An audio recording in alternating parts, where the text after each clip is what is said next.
Hi, my name is Cristina Alvarado, And my name is Daniela Cruz. and we will be presenting our further oral activity for the English high-level course. Our topic is language and gender.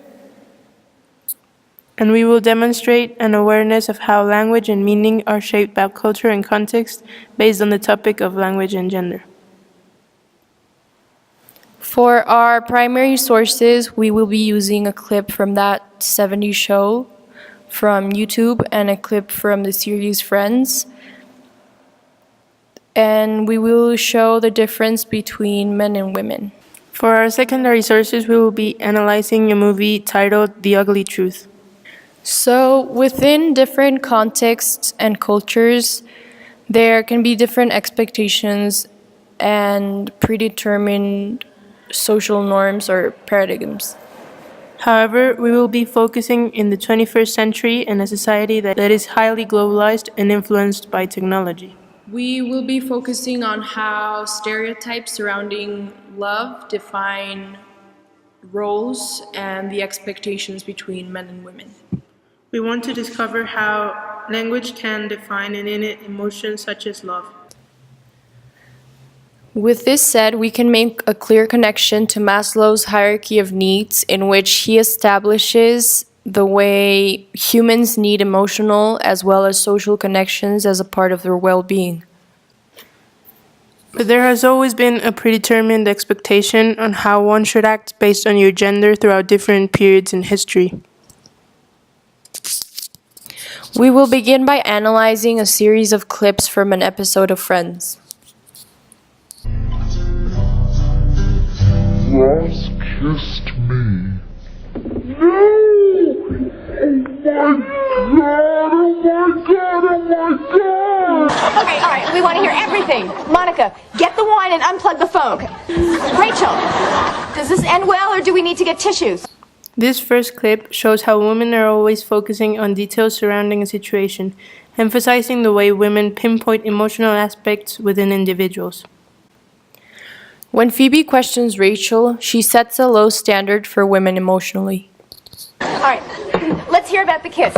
Was it like a soft brush against your lips, or was it like a, I gotta have you now kind of thing? Well, at first it was really intense, and then, oh God, and then we just sort of sunk into it. Oh, so, okay, was he holding you, or was his hands like on your back?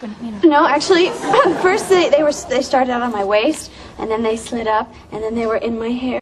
We can also appreciate the body language employed by women. All of these factors let us see how language excludes or differentiates them, making them feel less.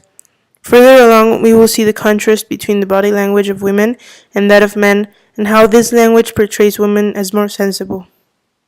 As Phoebe mentions an "I gotta have you now" kind of thing, she implicitly refers to how men need passion when it comes to physical contact. She clearly contrasts how it can be either soft or intense, alluding to the tenderness of a woman or the fervor of a man. When Rachel mentions that they both sunk into it, we can see that they both had the same desire, the same intentions, even when their language in expressing this desire is different. And then I kissed her. Tongue? Yeah. Cool. On the other hand, the audience perceives the guy's language within their conversation as crude and candid. Men are portrayed as simple and straightforward, with no intention of engaging on an emotional basis. Donna, is there something you need to talk about? Oh crap, do you need to talk about something? Deborah Tannen established gender elects to describe how the conversations of men and women are different. One or the other are not right or wrong, they just have different characteristics. This is shown throughout the next clip from That 70s Show that will expose the same conversation but from two different perspectives, that of men and that of women. Do you keep a secret? Not really. Yeah, unless I can burn you with it later.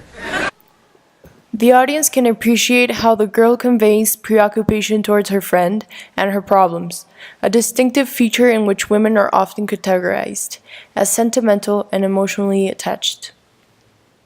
From the perspective of men, it can be appreciated how he uses the word crap, which highlights his disgust and the fact that he doesn't really care about his friend's problems. The viewer can appreciate how both men and women, regardless of how they communicate their thoughts, can be sincere about their true desires.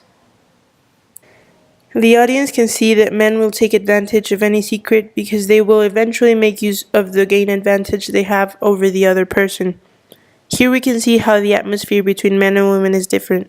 Men don't really take into account the feelings of other men because they know they will not be offended for a long period of time.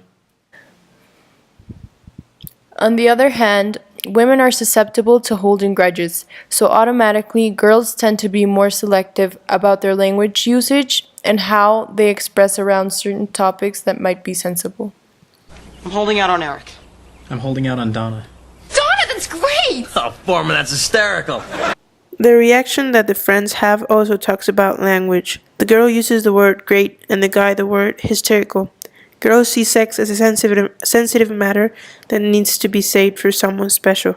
This relates back to gender stereotypes portraying women as caring and reserved. Men see sex as something that should be done every chance you get, regardless of the feelings you might have for the other person. Maybe I should just cave. No! Hey, if you cave, she owns you. When he caves, you own him. It is shown that women and men agree on who should hold the power, in this case, girls. They both consider that caving is weak and it shouldn't be done. Girls agree that they control the relationship because they decide when the physical part of the relationship takes place, due to the fact that they are the ones who desire an emotional connection. No way she wants it as bad as I do. Can you blame her? I think I want it more than Eric.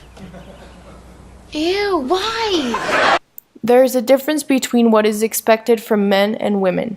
The guy's conversation makes it sound as if they made sex something irresistible. On the other hand, the girl's reaction to her friend saying, "I think I want it more than he does," is predetermined by how women are expected to have such sexual desires. Foreman, sex is how women control men. Donna, sex is how we control men. If they ever find out we want it too, we'll never get jewelry again. Here we can see by the pitched voice that the girl uses and the term jewelry that she's making reference to the way women are needy and materialistic in comparison to men who provide for these needs. Look, this bone structure. This could be the bone structure of your future children. Don't you want them to be symmetrical? The language used within the first scenes of the movie portrays how women refer to men basing their conversation on physical appearance and the importance of having the right partner, taking the future into account. Hi. Hello. I'm looking for a guy with sandy brown hair, athletic build, blue eyes. He's 5'9", which I know you're thinking is a little short, but he's read The Great Gatsby twice, which is The meticulous description emphasizes the point that women focus strictly on details within any scenario, in this case regarding looks of the perfect partner. But, I thought in your profile it said you like to drink red wine. You printed out my profile. Actually, my associate producer did. She doesn't like me to not be prepared. Not that I'm ever not prepared. Kudos, by the way, on your comprehensive car insurance plan. It wasn't in my profile. No, but it's in your background check. So, tell me about yourself. Well, what's left to talk about that you don't already know, right? Good point. All right, well, I actually took the liberty of printing out some talking points in case this happened. I take it this has happened before? No, but you have 9 out of 10 of the necessary attributes on my checklist. Oh, dear God. Okay.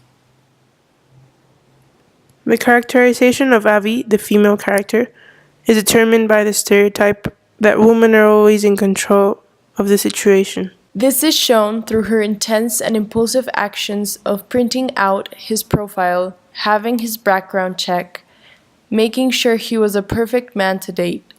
Finally, she mentions she is never not prepared, which is confirmed by the list of topics she prints out in case of an emergency.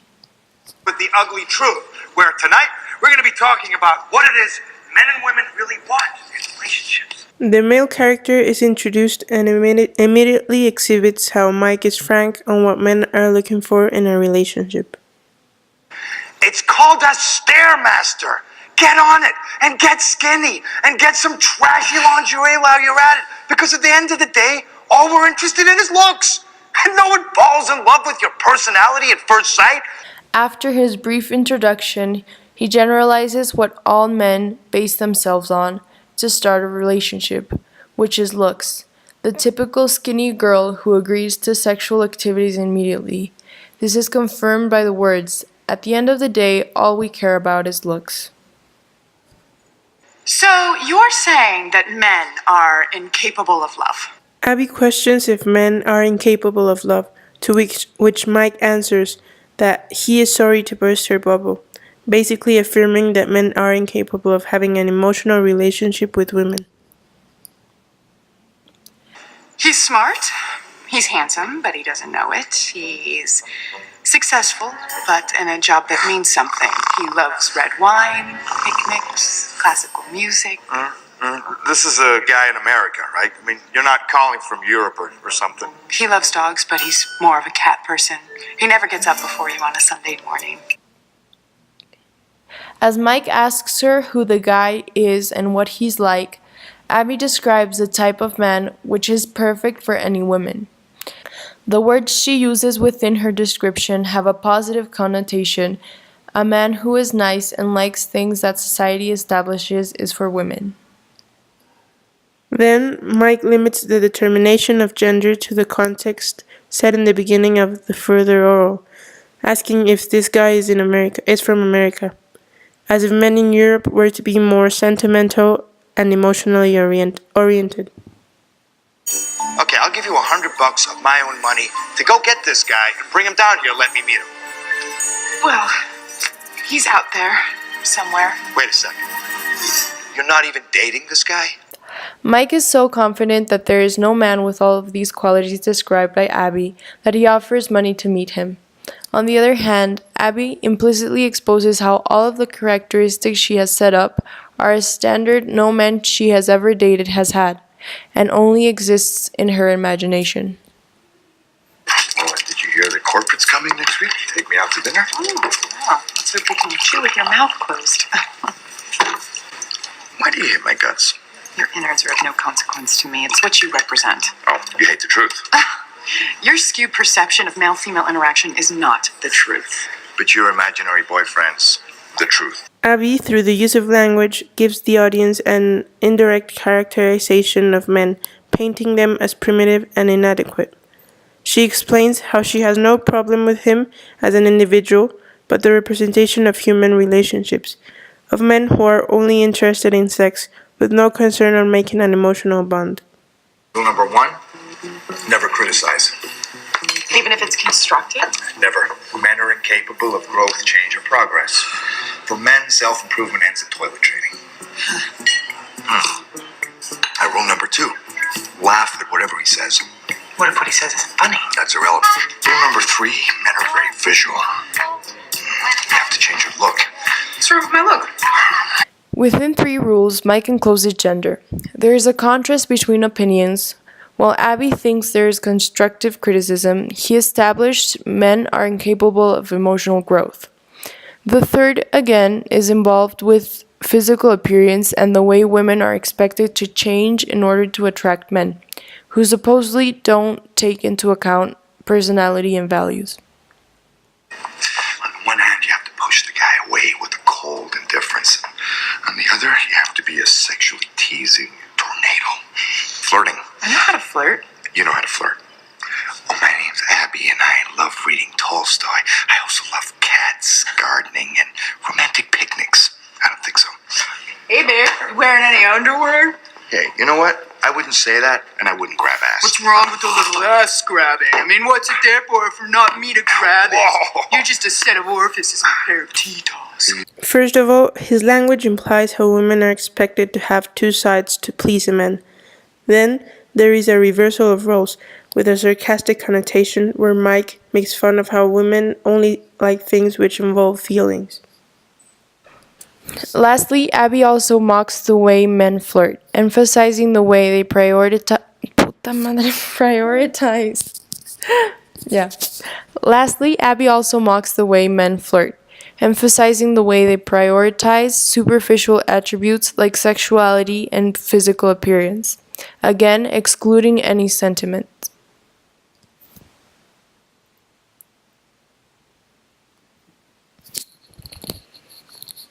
Finally, we want to mention how society creates a predetermined expectation or paradigm that dictates how each gender should act. Language pre-establishes norms to which individuals adapt, determining gender and specific characteristics within each of them. You will always have some sort of influence behind your actions. These influences don't always have to be negative. You can learn how to act based on your gender without expressing negatively about the opposite gender. We established how women control the emotional section of a connection because most men don't want to relate in this way to the first of many romantic evenings to come. Whoa, okay. Yeah. Colin, why do you like me? Oh, wow, you're beautiful. You're smart. You, you never criticize. You know what?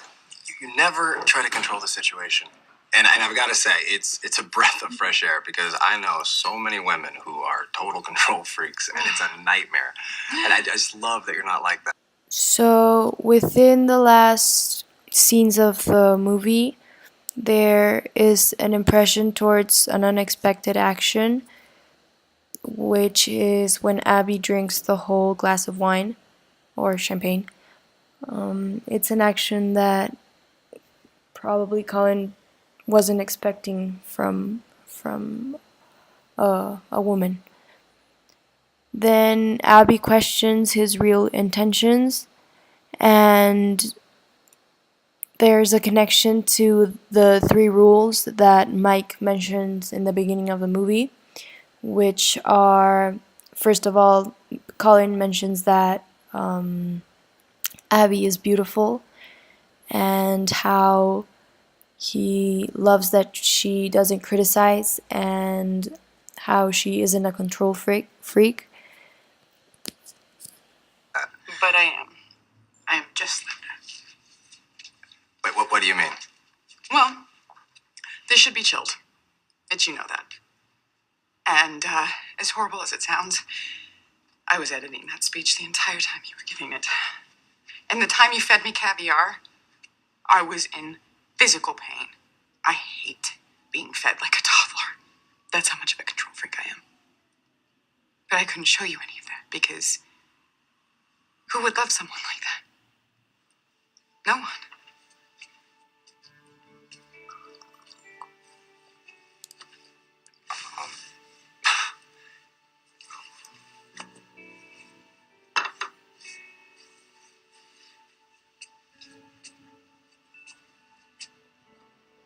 I'm so sorry. You are a great guy, you really are. Which is why I have to tell you that I have not been myself. Not for 1 second of the time that we've been dating. And who have you been? The girl some idiot told me to be. We can see that in the end, Abby rebels against all expectations set by society when she admits to herself that she is nothing like the woman men depict and she doesn't want to be. We can also see how Colin's body language changes when Abby denies the physical connection that he was looking for instead of the emotional one. And we can see how, in the end, he has a sense of disgust and rejection towards Abby's true self.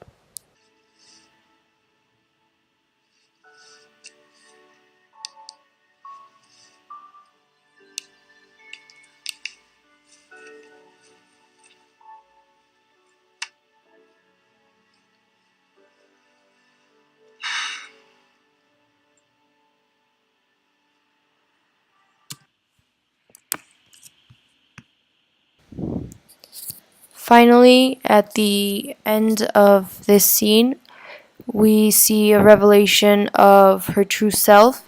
She takes off the hair extensions and she breaks away from all the social expectations and finally accepts the way she is. Although we need to keep in mind that not all men and women are the same and not everyone acts based on gender regulations. Even when it is believed that men have most of the control in a relationship, we establish that this is not always true. It can be either balanced or even sided towards women. With this, we have concluded our IB further oral activity. Thank you for listening.